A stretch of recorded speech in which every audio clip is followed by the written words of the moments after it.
నమస్తే, welcome to our channel. నేను సిరి. ఇటికీలకు వైజాగ్ లో ఉన్న స్వామి స్వరూపానందేంద్ర స్వామి గారు అయితే ఆయన నిజ స్వరూపం బయట పెట్టారేమో అనిపిస్తుంది. ఇన్ని రోజులు జగన్ భజన చేసిన ఈ స్వామీజీ అయితే ఇప్పుడు ప్లేట్ ఫిరాయించి చంద్రబాబు నాయుడు పేరు జపిస్తున్నట్టు అనిపిస్తుంది. సో ఈ అంశాన్ని మనకి వివరించడానికి మనతో పాటు ఉన్నారు ప్రముఖ సీనియర్ జర్నలిస్ట్ జగదేవ్ గారు. నమస్కారం సార్. నమస్కారం సార్. ఇప్పుడు చూస్తుంటే స్వామి స్వరూపానందేంద్ర స్వామి గారు అయితే ఇన్ని రోజులు జగన్మోహన్ రెడ్డి గారికి మద్దతుగా మాట్లాడమే కావచ్చు, ఆయనతో ఎన్ని పూజా కార్యక్రమాలు చేశారో మనం చూసాం.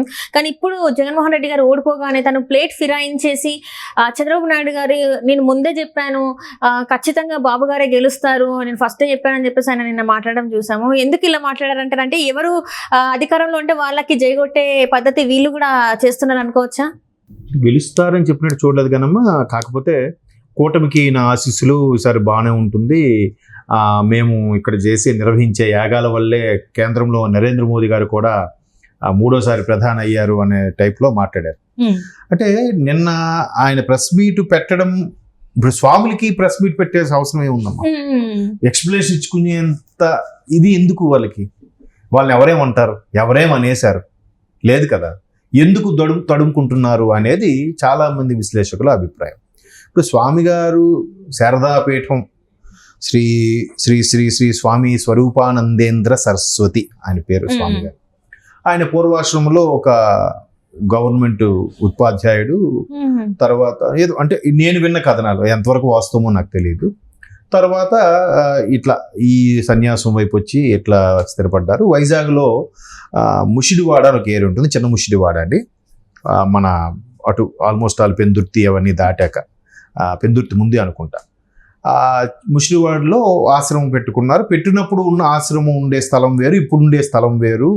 ఆక్యుపై చేశారంటారు, కబ్జా చేశారంటారు, లేదంటే ప్రభుత్వ పెద్దలే అతనికి దారాదత్తంగా ఇచ్చారని కూడా రకరకాల వార్తలు. అవును, ఇప్పుడు గత ప్రభుత్వంలో ఉన్న కూడా చాలా వరకు తనకి భూమి ఇచ్చేసారని వార్తలు ఉన్నాయి. గత ప్రభుత్వంలో అదే మాజీ ముఖ్యమంత్రి జగన్మోహన్ రెడ్డి గారు కూడా ఆయన వేరే మతస్థులు కాబట్టి ఈ మతం హిందూ మతంలో కూడా మారారని, ఈయన ద్వారా మారారని కూడా అప్పట్లో మనం వార్తలు చూసాం.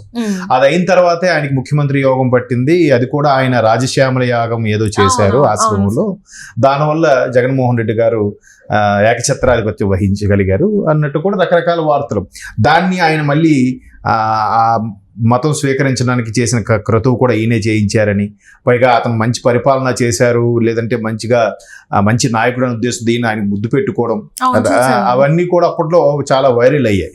సో అటువంటి స్వామి ఇప్పుడు నాకు ఇచ్చిన ఈ స్థలం ఏదైతే ఉందో అది ప్రభుత్వం నుంచి ఈ విధంగా తీసుకున్నాను, అక్కడ ఇది ఇలా ఇవ్వబడింది అని ఎక్స్ప్లెనేషన్ ఎందుకు ఇచ్చుకోవాల్సి వచ్చిందో నాకు అర్థం కాలేదు. అంటే భయపడ్డారో, లేదంటే ప్రభుత్వం మారింది కాబట్టి దాడులు జరుగుతాయని ఎక్కడో లోపల ఒక రకమైన సందేహం ఉందేమో అని నేను అనుకుంటున్నాను.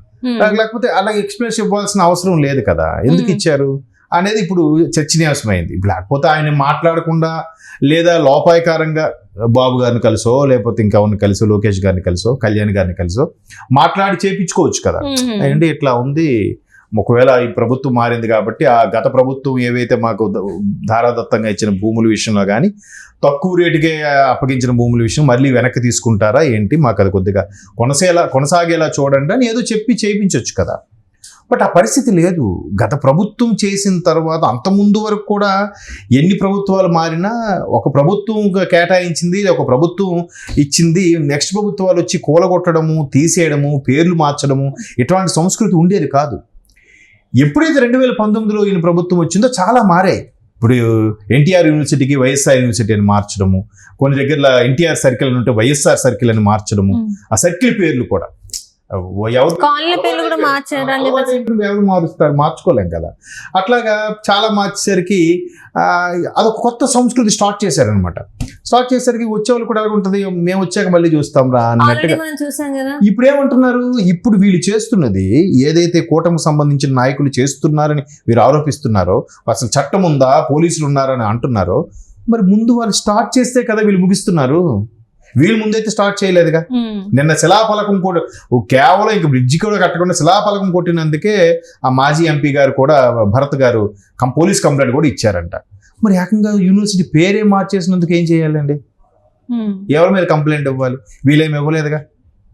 పోనీ కనీసం పట్టించుకోని అడిగితే పట్టించుకున్న నాదులే లేడుగా. అలాంటి పరిస్థితుల వల్ల గత ప్రభుత్వం చేసిన ఇవి తప్పిదాలు ఏవైతే ఉన్నాయో, అయ్యో ఇవి అటు తిరిగి ఇటు తిరిగి మాలాంటి స్వాములకి మాలాంటి సాధుజీవులకు కూడా ఇంపాక్ట్ అవుతుందని భయపడం, లేదంటే గత ప్రభుత్వాలకి వీళ్ళు ఫేవర్గా ఉన్నారు, కొమ్ము కాశారు కాబట్టి ఇప్పుడు మరలా మా మీదకి ఏమైనా అటాక్ జరుగుతుందని ఒక అభద్రతా భావానికి లోనయ్యో ఆయన ప్రెస్ మీట్ పెట్టారేమో అని నా అభిప్రాయం. సో ఇతను అదే కాకుండా కొత్త వలస దగ్గర ఎక్కడో కూడా ఒక 150 ఎకరాలు వేద పాఠశాల కోసం గత ప్రభుత్వంలో తక్కువ ధరకే తీసుకున్నారని, దాన్ని తర్వాత మళ్ళీ దాన్ని అమెండ్మెంట్ కూడా చేయించే ప్రయత్నం కూడా చేశారని, అంటే వేద పాఠశాలకు వాటి కోసం కాకుండా ఏదో స్వప్రయోజనాలకు వాడుకునే విధంగా కూడా చేశారని రకరకాల వార్తలు. చిన్నముషిడివాడలో ఉండే గ్రామ ప్రజలు కూడా డిఫరెంట్గా మాట్లాడుతుంటారు దాని గురించి. ఎందుకంటే నాకు సంబంధించిన రిలేటివ్స్ కూడా ఉన్నారు ఆ ప్రాంతంలో, వాళ్ళు కూడా కొంచెం వ్యంగ్యంగా వెటకారంగా మాట్లాడుతుంటారు. ఇక్కడ పీఠం ఉంది, అవి ఇప్పుడు ఒకప్పుడు పీఠం ఇలాగే ఉండేది, ఇప్పుడు చాలా విస్తరించింది అన్నట్టు. సో ఇవన్నీ ఏవైతే విమర్శలు ఉన్నాయో, విమర్శలన్నీ సహజం ఉంది. ఇప్పుడు ఎలాంటి బిజినెస్ మ్యాన్లు అనేవాళ్ళు సర్వసాధారణం, ఏ పార్టీ వస్తే ఆ పార్టీకి కొమ్ము కాయడమో, లేదంటే బిజినెస్ మ్యాన్లు కూడా జనరల్గా న్యూట్రల్గా ఉంటారు. ఎందుకంటే వాళ్ళ బిజినెస్ సజావుగా సాగాలి, వాళ్ళ ప్రాజెక్టులు సక్రమంగా ఉండాలి కాబట్టి ఎవరు వచ్చినా ఒకేలాగా ఫేవర్గా ఉండేలాగా ఉంటారు. ఒక పార్టీకే కొమ్ము కాసేలాగా ఉంటే నెక్స్ట్ ఈ పార్టీ పోతే వేరే గవర్నమెంట్ వస్తే మళ్ళీ బిజినెస్ ప్రాబ్లం అవుతుందని. అట్లా బిజినెస్ మ్యాన్లే అంత ఇదిగా ఉన్నప్పుడు సర్వసంగ పరిత్యాగులు అంటారు సన్యాసుల్ని. వాళ్ళు ఒకవైపు కానీ ఒక పార్టీకి కానీ ఒక మనిషికి కానీ వాళ్ళు కొమ్ము కాసేలాగా ఉండకూడదు. ఒకవేళ ఉన్నా బయటికి తెలియకూడదు. బట్ ఈయన విషయంలో జగన్మోహన్ రెడ్డి గారికి ఎందుకో చాలా ఫేవర్గా ఉన్నారని, సన్నిహితంగా మెలిగారని చెప్పాను కదా, ముద్దు పెట్టుకున్నారు గతంలో. ఆయనకి మత మార్పుల విషయంలో కూడా ఈయనే మతం మార్చారన్నట్టు కూడా, అవి ఎంతవరకు వాస్తవం తెలియదు, అది కూడా చెప్తున్నాను. అంటే చూశాను నేను, ఆయన ఏదో పూజ చేసి మార్పించారంటే అప్పట్లో ఫొటోస్ కూడా చూసాం మనం. సో ఇట్లా అంత ఫేవర్గా ఉన్న వ్యక్తి ఎప్పుడైతే జగన్మోహన్ రెడ్డి గారి ప్రభుత్వం వెళ్ళిపోయిందో, ఇప్పుడు కూటమి నా ఆశీస్సులు, కూటమి పరిపాలన బాగా ఉండాలి, మేము ఇక్కడ చేసిన రాజశ్యామల యాగం వల్లే సెంటర్లో మోదీ గారు కూడా, అంటే ఇండైరెక్ట్గా మేము చేసిన వల్లే అక్కడ కూడా గెలిచారు అన్నట్టుగా చెప్పారు. ఇక్కడ కూడా మా కార్యక్రమాల వల్లే, మాలాంటి సన్యాసుల యాగాల వల్లే ఈరోజు ప్రభుత్వం సుభిక్షంగా ఉంది, ఈ కూటమి గెలుచుకుంది అన్నట్టు. అంటే ఈసారి మరి జగన్మోహన్ రెడ్డి గారికి సపోర్ట్ చేయలేదా? జగన్మోహన్ రెడ్డి గారి గురించి పూజలు చేయలేదా మరి? ఏమో మరి, ఎందుకంటే పూజలు చేయరేమో జగన్మోహన్ రెడ్డి గారు, వారు వేరే రిలీజన్ చెందిన వ్యక్తి కాబట్టి. అంటే మతం మార్చుకున్నప్పుడు మరి ఇది హిందూ అయ్యాక చేయాలి కదా. హిందూ ధర్మంలో మాక్సిమం ఉండే కార్యక్రమాలన్నీ కూడా సతీ సమేతంగా నిర్వహించే ఉంటాయి, చాలా సింగిల్ గా చేసేవి చాలా అరుదుగా ఉంటాయి. అంటే వీళ్ళది ఏంటంటే, వీళ్ళ పద్ధతులు ఏంటంటే, వీళ్ళ గుడికి వెళ్ళాలంటే గుడిని తీసుకొచ్చి ఇంటి ముందు పెట్టుకునే పద్ధతులు కదా. సో మేబీ అంటే ఇలాంటి ట్రైల్స్ కూడా వస్తున్నాయి మాకు, మీరు అన్న దాంట్లో తప్పేం లేదు. ఎందుకంటే ఉగాది సమయంలో, సంక్రాంతి సమయంలో, ఆ టైంలో వెంకటేశ్వర స్వామి విగ్రహాలను అవన్నీ కూడా వాళ్ళ ఇంటి పక్కకే పెట్టేసుకొని సంక్రాంతి టైంలో అక్కడ పంచాంగ శ్రవణం కోసం కరెక్ట్ తిరుపతిలో కాకుండా సేమ్ తిరుపతి లాంటి సెట్ వేసి అది చేశారని, తర్వాత ఆ తీర్థము ప్రసాదాలు కూడా కింద పడేశారు, టిష్యూస్ తో తుడుచుకున్నారని కూడా రకరకాల వీడియోస్ వచ్చాయి. పాపం వాళ్ళు ఏ సందర్భంలో తుడుచుకున్నారో దాన్ని దీనికి ఆపాదించారేమో మేబీ తెలియదు మనకి. సో అట్లా ఏవి జరిగినా కూడా ఇప్పుడు కూటమి ఉంది, కూటమికి ఫేవర్గా అందరూ ఉండాలి, మాట్లాడాలి, తప్పదు. ఇప్పుడు ఒకవైపు గొడవలు కూడా జరుగుతున్నాయి, చాలా మంది అరే మేము 5 ఏళ్ళుగా పడ్డాము, ఇకపై చూపిస్తాంరా అన్నారు, దానికి కూడా బదులు తీర్చుకునేలాగా ట్రై చేస్తున్నారు.